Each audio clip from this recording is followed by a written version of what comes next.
Ferrari ne donne plus l'impression d'être une équipe de haut niveau. Tacle Dornbos. Défonce Ferrari, Robert, le Hollandais. Est-ce que toi, tu as été un pilote de haut niveau, Robert? Je suis pas sûr, hein. Pas sûr qu'on puisse dire ça, hein. Quand vous communiquez les uns avec les autres et opérez en tant qu'équipe, vous dites immédiatement à Lewis d'y aller. Ils ont juste pris trop de tours. Bien sûr, à ce moment-là, l'avantage est perdu pour Lewis. Et Charles Leclerc se retrouve juste derrière lui à nouveau. Ça aussi peut un peu avoir avec ce que j'ai vu à Jeddah. Vous ne voyez tout simplement pas une équipe cohérente. Il y a 3 langues parlées. L'italien parmi les mécanos, le français entre le directeur d'équipe et Leclerc, et puis Lewis qui communique en anglais. Ça donne pas l'impression d'être une équipe de haut niveau.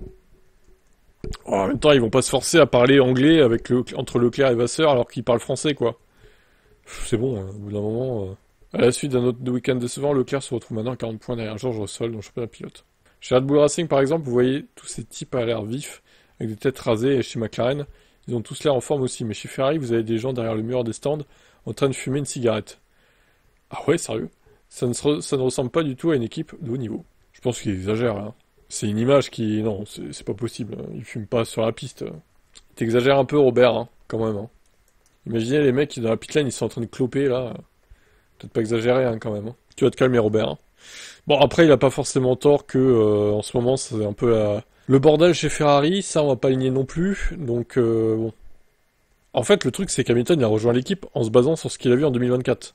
Il s'est dit, bon, ils sont sur une très bonne dynamique, etc. Malheureusement, la dynamique s'est effondrée en changeant totalement la voiture. Bon, on n'arrête pas de le dire, hein. Vous êtes tous d'accord avec moi pour dire qu'il fallait pas changer à 95% la voiture. Sachant qu'en plus, la nouvelle réglementation arrive l'année prochaine. C'est complètement con.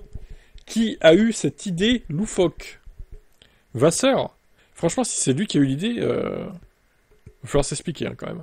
Bon, à voir comment ça va évoluer.